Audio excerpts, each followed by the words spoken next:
Josué capítulo 24, verso de número 15, diz a Bíblia: porém, se vos parece mal aos vossos olhos servir ao Senhor, escolhei hoje a quem servais.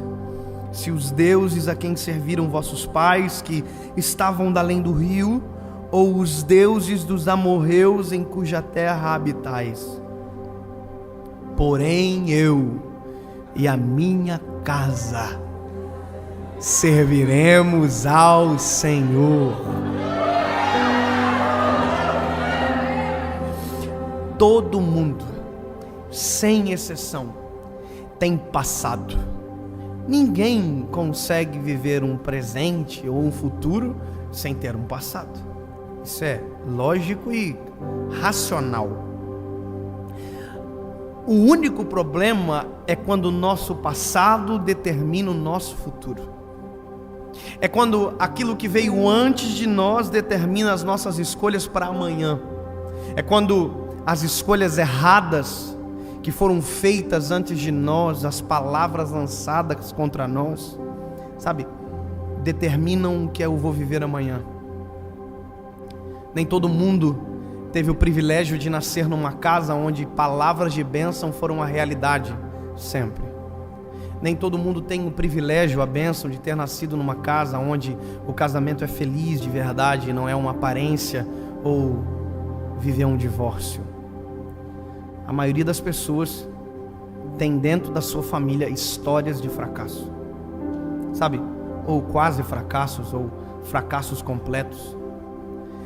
E esse texto, para mim, ele é a marca de um conceito que é novo, mas que já está aqui há anos. Autorresponsabilidade. Quando você assume a culpa, o ônus e o bônus das suas escolhas. E quando você assume a escolha, sabe, quando você assume, não de tirar do Senhor, pelo contrário, assume a direção do Senhor para você. Eu acho interessante esse texto, porque quem está ouvindo isso é um povo que são filhos de uma geração que não entrou na terra prometida. Josué não é o que recebeu originariamente essa promessa de chegar, estar na terra que emana leite e mel. Quem recebeu essa promessa foi quem antecedeu ele na liderança. Moisés é aquele que tira o povo do Egito e na peregrinação até essa terra prometida, a qual Deus havia programado para eles viverem, um trajeto curto, demora 40 anos pela infidelidade do povo. Chega um momento que Deus se cansa e diz: olha, ninguém vai entrar. Dessa geração ninguém vai entrar. Só entrará os filhos quando o último dessa geração sucumbir. Moisés não entra. Ninguém entra. Os filhos entraram. Só que veja, os pais que apontaram o caminho não conseguiram chegar na terra prometida. Os pais que disseram para os filhos a vida inteira: filhos, olha, um dia nós vamos chegar num lugar onde a Bíblia, o Senhor Deus diz que emana leite e mel, ou seja, nós vamos viver os melhores dias da nossa vida quando nós chegarmos lá. Só que o que eles não entendem é que eles estavam apontando um lugar de bonança, mas já estavam vivendo e desfrutando de bonança. Porque no meio do deserto, no meio da peregrinação, maná do céu, água da rocha, nuvem de fumaça, coluna de fogo, o mar que se abre, o sapato que cresce, a roupa que não envelhece, ou seja, eles estavam vivendo os melhores dias da vida, só não perceberam. Tem gente que não entende que o caminho é tão gostoso quanto o destino. Quando a gente deixa o Senhor controlar, eles estavam vivendo, apontando o lugar, mas não estavam vivendo o caminho, e por isso não entraram. Então, quem entrou na terra prometida sabe o porquê os seus pais ficaram no deserto. Veja, a gente sabe o porquê do fracasso. Quem é filho de pais divorciados sabe exatamente por que os seus pais divorciaram, por exemplo. Se for infidelidade, ele sabe que infidelidade é péssimo. Sabe, se for falta de afeto, ele sabe quanto a falta de afeto implica em um relacionamento. Ou seja, quem tem histórias de fracasso, na verdade tem tudo para dar certo. Porque sabe o que não fazer, o que não repetir, o que não reproduzir. O problema é que tem pessoas que chegam na terra prometida, mas o coração ainda mora no deserto. ainda é refém de passado, ainda é refém de histórias negativas, sabe? Gente que não acredita no casamento porque os dos pais não deram certo. Gente que não acredita na família porque a sua família não deu certo. Gente que não acredita mais nas pessoas porque desacreditou, porque viu dando errado dentro de casa, na sua história. Veja, você não é refém daquilo que deu errado. Assuma a responsabilidade para viver algo novo. Assuma a ponta, sabe? Muda o paradigma que foi estabelecido sobre você. Você não é fruto de algo que disseram para você. Você é fruto daquilo que Deus tem ao seu respeito e disponível para entregar para você. Mas tem uma coisa importante aí: autorresponsabilidade, que é o que Josué está fazendo. Veja, Deus traz à tona, através da boca de Josué, tudo aquilo que o povo viveu no deserto. Deus lembra eles: olha como eu sou bom, olha o que eu fiz. Deus está se esforçando para trazer a memória desse povo que é bom, maravilhoso servir a Deus e não o passado. Só que veja, quando Deus para de falar através da boca de Josué, quem assume é Josué, e Josué está bravo demais. Ele diz: ei, se vos parece mal servir esse Deus, tudo que Deus fez de bom ele contou, e ele diz de maneira sarcástica: se vos parece mal servir esse Deus, escolham quem vocês vão servir. O que ele falou? Escolham a quem vocês vão servir. Ele está dizendo: vocês só são reféns se quiserem. Falaram que você é um idiota, você só será um idiota se quiser.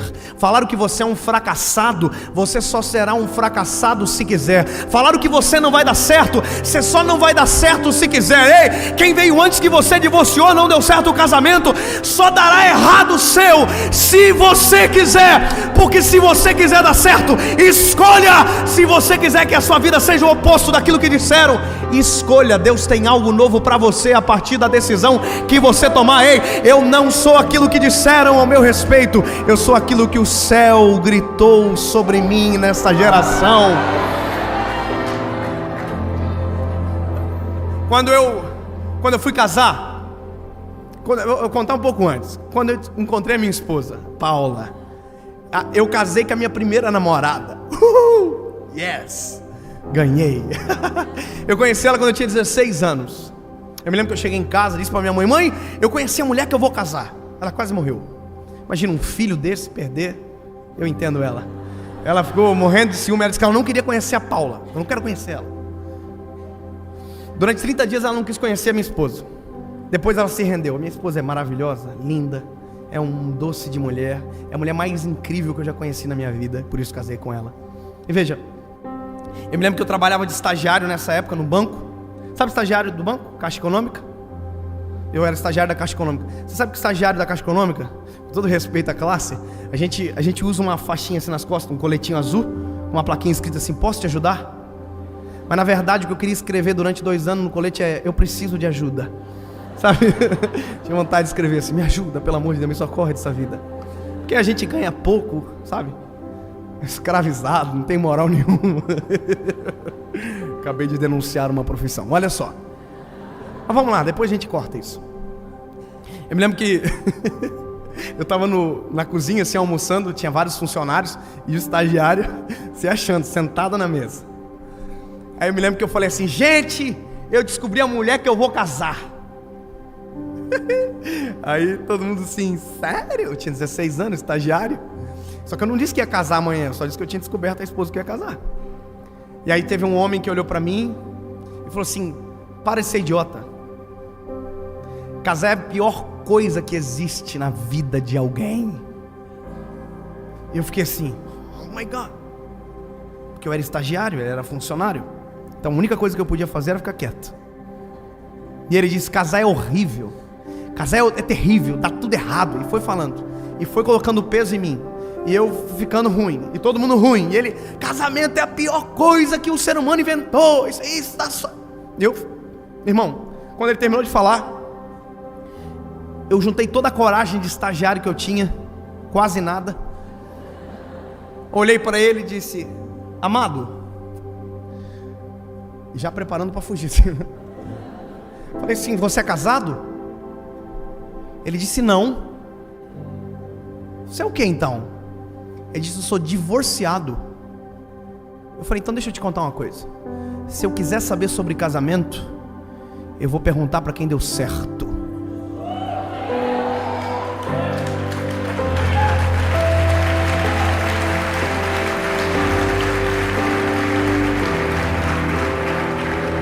Me lembro de no final do dia passar na mesa de gerente, assinar uma folha. Brincadeira. Mas deixa eu te dizer, a gente tem que fazer isso. A gente tem que parar de aceitar lixo de gerações que foram passadas para nós. A gente tem que parar de aceitar legados de maldição. Para de se vitimizar, para de colocar a culpa em quem veio antes, que você assume a responsabilidade. Ei, o meu casamento será feliz. Teve divórcio no casamento de vocês, da família de vocês, dos pais de vocês? Olha pra cá.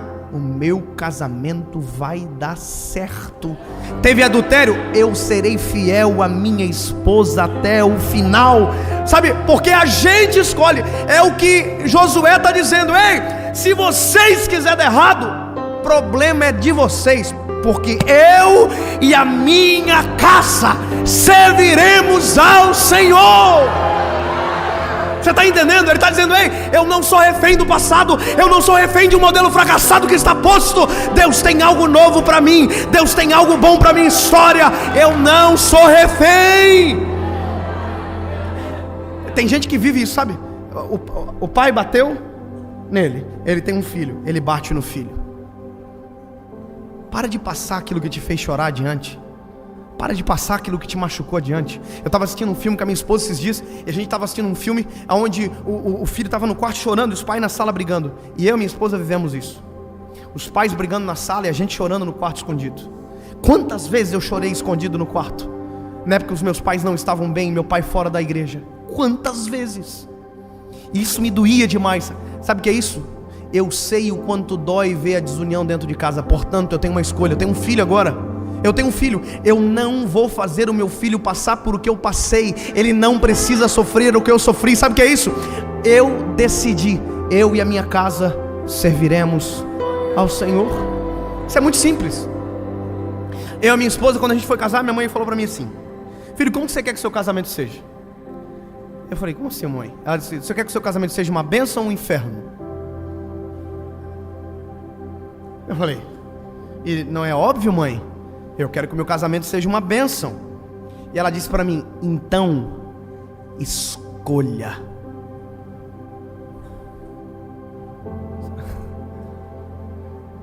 Mãe, como assim? Porque quando a gente escolhe, as nossas atitudes que seguem após a escolha condizem com a escolha que a gente fez. Se eu quero ter um casamento feliz, eu sei o que não fazer e sei o que fazer. Eu tenho todos os motivos para não dar errado. Eu tenho todos os motivos para dar certo, porque o que eu aprendi aqui me apresentou um futuro maravilhoso, brilhante, extraordinário. O que eu vi às vezes dando errado dentro da minha casa, isso é normal, só me ensinou aquilo que eu não devo fazer. Aí minha mãe falou assim para mim: escolheu? Então tá bom, então agora eu vou te dizer uma coisa.